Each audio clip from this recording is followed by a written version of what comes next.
Hi, I'm Mike Sibley, leader of the James Moore manufacturing team. On this episode of More on Manufacturing, we're joined by Tom Daly with Sales Xceleration.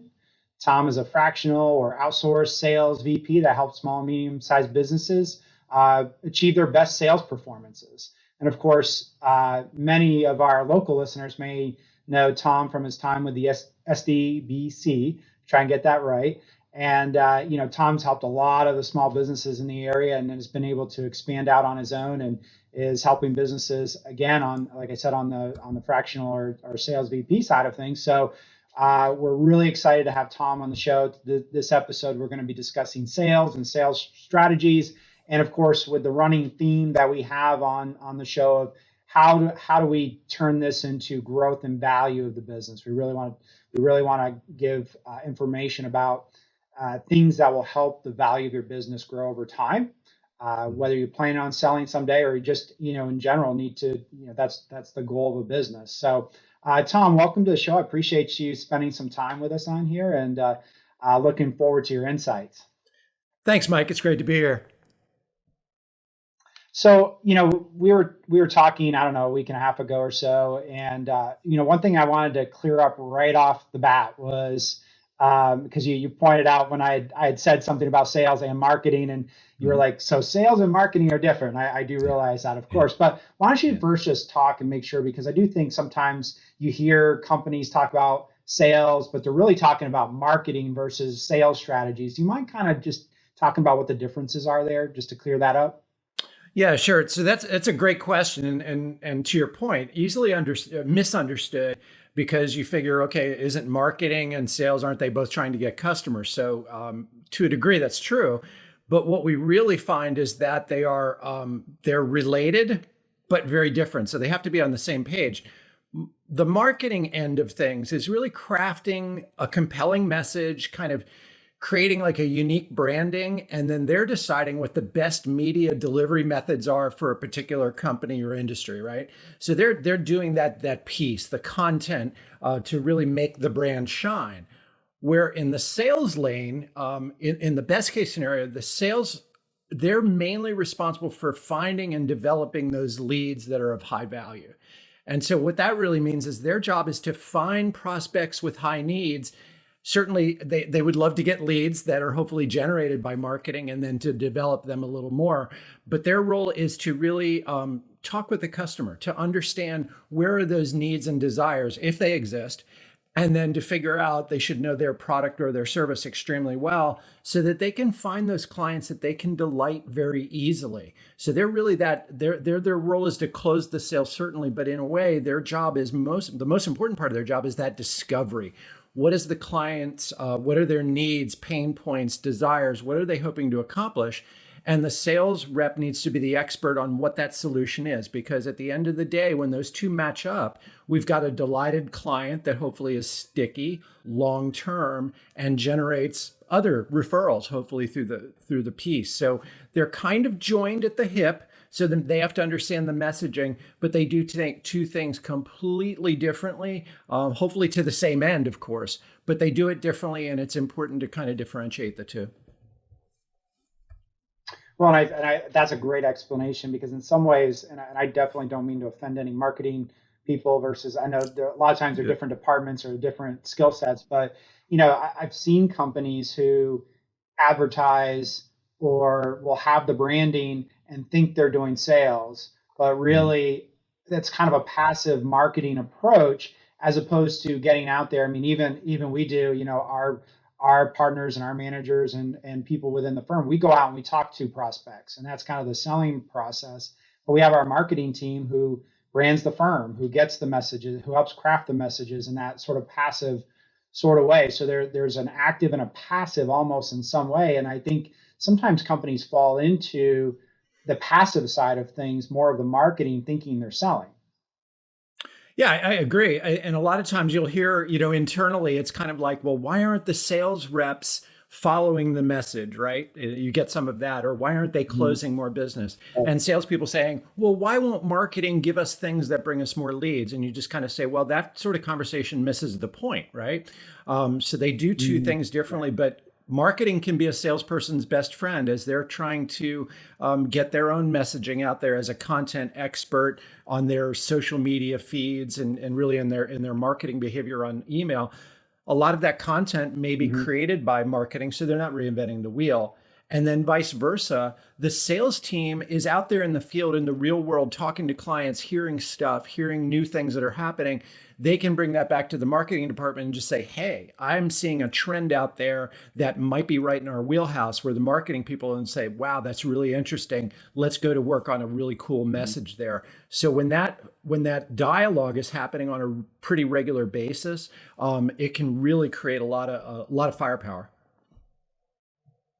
Sure. Well, and that kind of does drive into my next question for you, because, obviously, that might be an area that companies struggle with, is having that conversation. But, besides having just a lack of a sales strategy, what are some areas that you see that companies struggle to handle properly as it relates to the sales piece, or even the sales and marketing, but, around the sales side of things?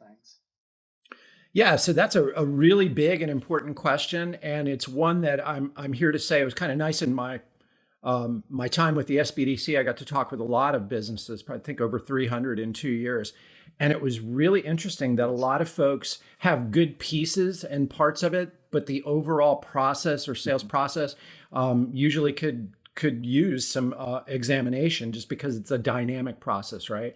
So at its core, a lot of folks think about salespeople as sellers, right? They're out there, they're big personalities, or they're very articulate and they're talking a mile a minute, and that's like the biggest mistake ever, right? At its core, sales process is just that. It is a specific protocol of how things work, and it does start at the strategy end. So we're talking about what is it we do really, really well, and who are our best clients, and you're kind of matching those things up because you want to continue that on. It also is dynamic because it changes. There can be disruptions. There can be changes in the market and customer behavior. So that's important. But what's cool is that the process never really changes. And when I say process, they're like, well, what does that mean exactly? Well, it's a lot of things. Yeah. But it should be highly functioning, transparent, fully understood, adopted by the entire organization. And so if everybody's pretty familiar with CRMs, and they're a great tool, but a lot of times they're not fully utilized or exploited, because that's kind of a digital graphical representation of what that process is, which can be pretty nuanced by company or industry. But in general, it has a starting point. It has usually a lead. It has a qualification. There's a dialogue or need development where we're kind of learning about what those pain points are for a customer, and then based on their needs, assuming it's appropriate, we have a presentation or proposal and closing the sale. Some variation of that. But those things are important. And what makes that really work is that the goals are defined, understood by all, especially the people that are doing the sales, metrics that allow us an ability to, based on what we think can happen. So, so many presentations equal a sale, so many appointments equal a presentation, so many outreaches equal an appointment. And we have that through experience. And then if we don't know, we kind of set a goal, but knowing we're going to adjust it. And we kind of move through that on a regular basis in a systematic function. And those KPIs, or key performance indicators, just let's call it what it is, metrics or measurements, that creates accountability for behaviors for the sales team, for the sales management team, and then overall, so that we're actually watching those things happen. So we can say, well, we're not getting enough activity. Why is that? Are we not reaching the right people? There's a lot of things, but in real time, we're seeing, how am I doing, right? It's like, it's just the basic question, how's my business doing? And so we can measure that, and that's part of the process. And then with that CRM, they're all pretty good these days. It delivers a dashboard to executive management so that they don't feel the temptation to kind of get in there and say, what's going on? Let me mess with it, because that can be unproductive. But they need access and optics into what's going on in my sales functionality, and that dashboard should give them what they need. So that process remains the same. And again, I said disruptions and things happen. Gosh, we just came through a pandemic, right? Disrupted a whole lot of businesses. But it gives you the ability to, the process doesn't change, but we may decide to tweak different things. And when you have a process, it's not ad hoc, right? You're not trying to manage this piece of it with a side spreadsheet. You're not just trying to go, maybe we should try this. You're using measurables to validate what you think is really going on out there. So it's very comforting to management. And honestly, I would submit that companies that adopt a process that's uniform, and you can always nuance it. I mean, salespeople are good at that. You always want to introduce your own personality. That's how we bond with people. But if people are following that process, the chances of achieving success, or at least the desirable metric accomplishment, is much, much higher. And you can measure it, and you can figure out in a hurry, hey, that ain't working. So great, let's pivot a little bit and change it. And it really gives you those tools and that structure to be able to do that.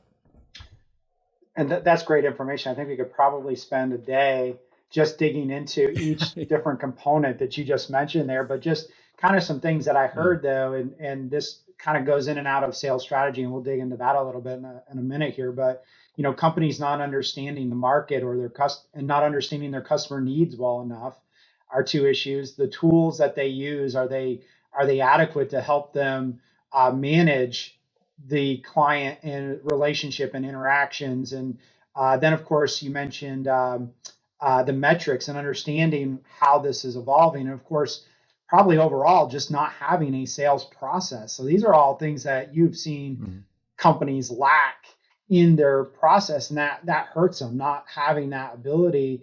Because then how do you repeat? How do you manage it? How do we always kind of say you can't manage what you can't measure. So even in the sales process, those measurements to see how you are doing and how you are functioning are really important. Did I kind of summarize that in close? Yeah. No, that's absolutely right. And again, I would submit, and it is not a slam on any company or anything, this stuff is not terribly familiar to those that haven't really managed large organizations in sales. So a typical scenario is a company is doing an awesome job at what they do, right? And everything is getting, they get bigger over time, more successful, they get more clients, et cetera. And somehow the sales revenue seems to start flattening out at a period of time. And that doesn't have to do with not doing well. They're actually doing so well that it got to that point. But what ended up happening is the sophistication level of managing that process just grew. And so now a typical owner or CEO is having to do a whole lot more that they're responsible for. And it's very, very difficult. So without that process, it's tough. It's almost like your buyer's journey should make it super easy for your client to do business with you. I mean, at its base level, that's what we're trying to do. Yes. So we want the process to be simple enough that everybody understands it, recognizes it. It's not difficult to do. And again, those ad hoc things that we kind of do in the moment to fix a problem can increase complexity, and complexity breeds inefficiency. So that's why we do what we do. And you brought up another thing about when we go to the strategy piece, the other thing that you hear from a lot of companies is, yeah, our sales, we have like 2 or 3 people, they're doing an awesome job, but we have just a revolving door of turnover. And I just don't understand it. And a lot of times, everybody hears, oh, it's really hard to hire right now. Well, it certainly is. But what ends up happening is that without a sales strategy and structure, we also can't define what is the skill set that we absolutely need for people in the sales game, so that we can figure out, are they the ones that are going to be able to be accountable? Can they master our solution, understand it in a way that a client can understand the value proposition? And then will they be people that will be comfortable with being held accountable? And a lot of times when you kind of do the post-mortem of why did they leave? Well, they weren't organized, they weren't this, et cetera. But we find out maybe there's a little more going on there. Maybe we didn't really identify the right person. We picked the person that was willing to take the job. And sometimes we feel desperate, but we can see why that can be an ineffective strategy, because there's a high cost to that. So there's all that. And then in between those two is the compensation plan. A lot of times the comp plan was written a few years ago. It worked. But all of a sudden, when we really dig down underneath the covers there, all of a sudden we're seeing some things that we're compensating people for, things that maybe not be quite as profitable for the client as they were several years ago. So we need to make sure that that comp plan, so we've got the human part, hopefully the assessment part, and then we know what the strategy is. We need to have a compensation plan that absolutely drives the proper behavior. Because you and I were talking about it, that entrepreneurial mindset where every member of the company really recognizes their importance to the contribution of the overall success of the company. That has to hold true for our salespeople so that the things that they're doing, the people they're talking to, and the solutions that they're selling, they're being compensated to do the things that are in the best interest of the company. And if you leave that compensation plan, they really should be reviewed on an annual basis at least. If those things aren't really changing like your company is or your marketplace is or your customers are, that could be an area of potential loss too. So it's like a whole lot of moving parts, and it sounds complex. And when you start out, it can be, but the idea is you're honing it down to a very simple, understandable, and executable strategy. Yeah, and that makes a lot of sense. And I think two things a lot resonated in there. But one thing you mentioned was as a business grows, you find that the owner, the CEO, the owner is getting stretched thin. And one of the things we talk about in a business in terms of growing its value is the ability for the CEO to not be everything to the business. Because if somebody's going to come in someday and buy this business and they pull you out of it and all of a sudden the business fails, that's not good. That's not good for the business.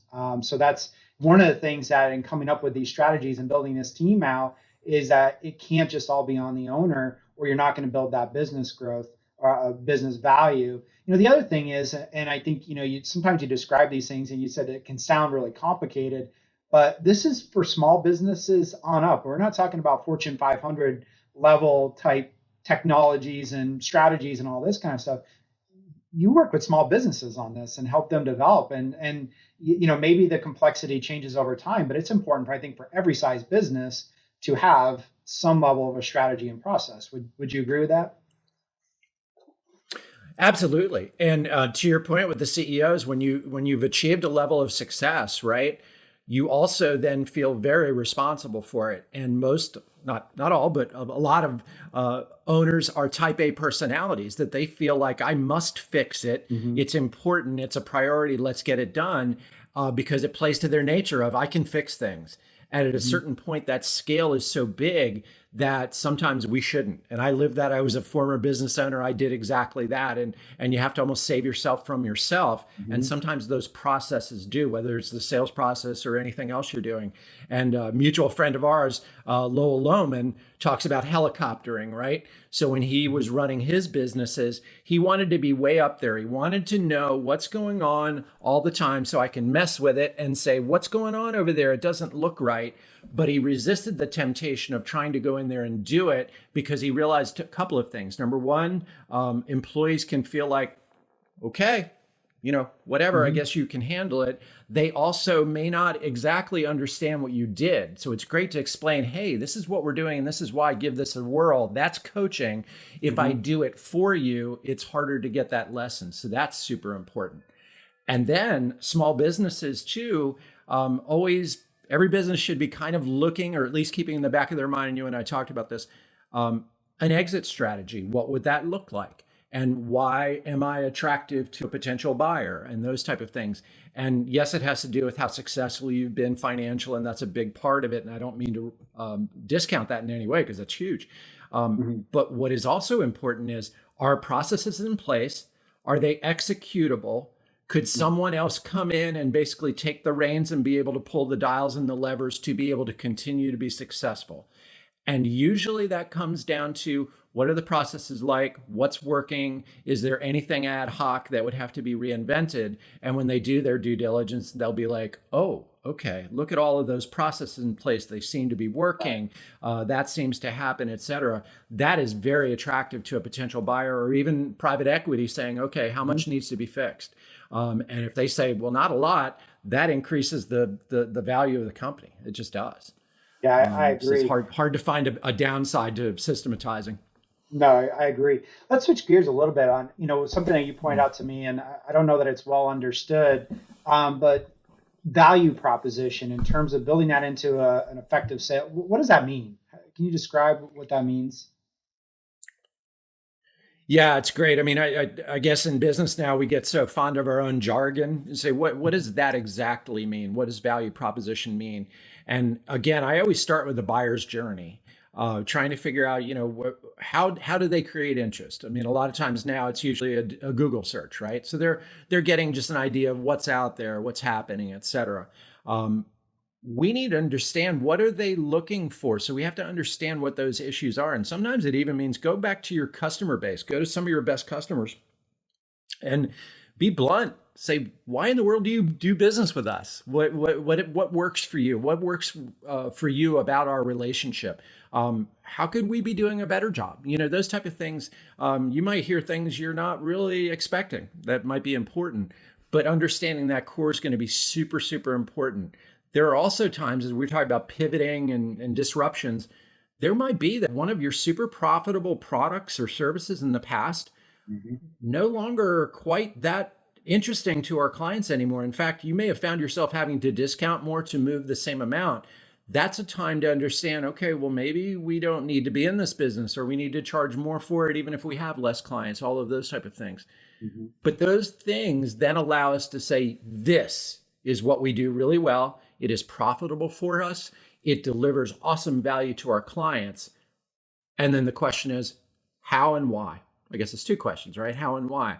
And that's the core of the value proposition. So as we are able to delight customers, we help them be more profitable, more efficient, more productive, more competitive in their own markets.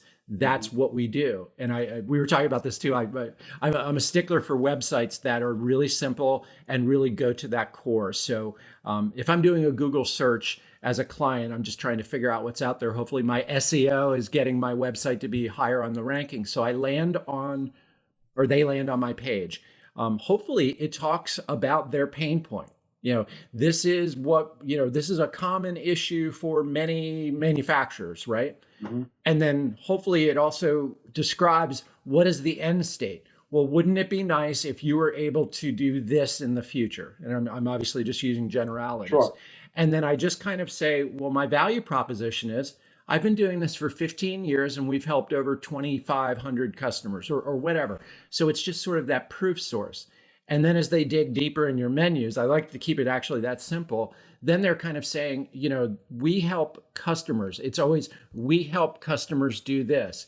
Because a lot of times, and you remember way back when, a website was basically like, it was all about me, right? I was born in a log cabin. I struggled. I paid my way through college. I did all this. It was all about me. And at the end of that's a cool story. But honestly, who cares? What we really care about, the client cares about, is how do you help me be a better company in what I'm trying to accomplish? So the value proposition is simply that. It is client focused.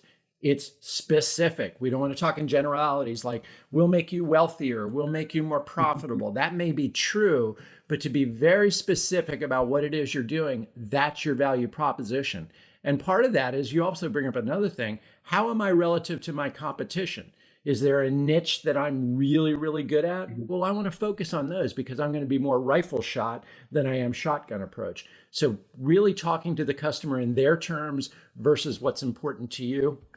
That's really the key to value proposition.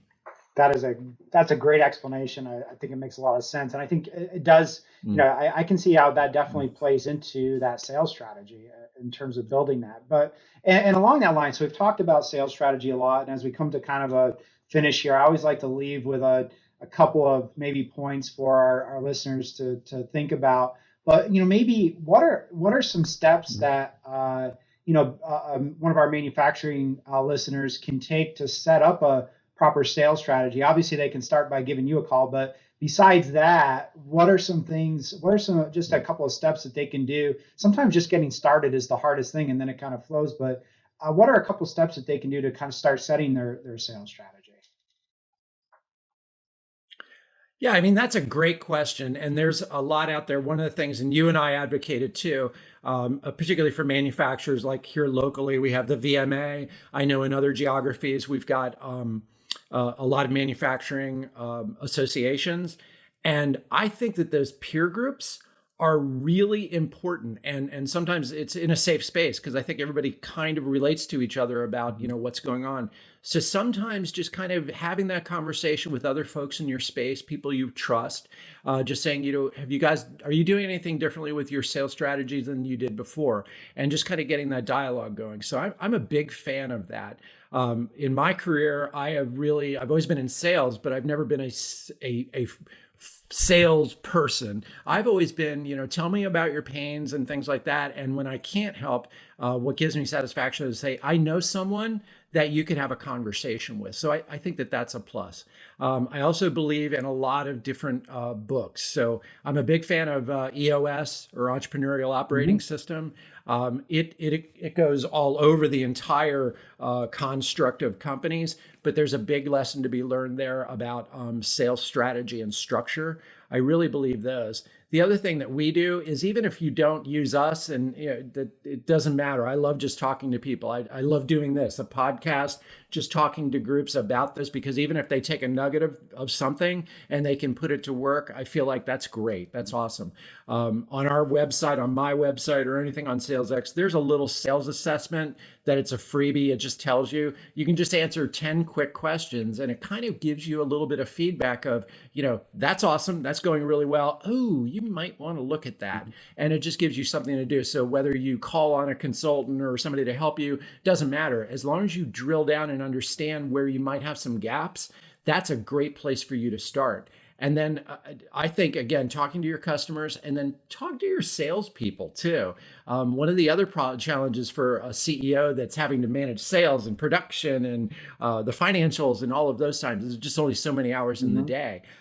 Really making sure that you're having those conversations as much as you possibly can. You might have heard something that you didn't know, because we're all entrepreneurs at heart, but there's only so much you can do. So do the things you're awesome at, and try to ask and read about as best you can. So if we help, great. But honestly, just do it, because it's changing. It's so dynamic right now that you've got to make sure that your sales, your conversations with your clients are fruitful.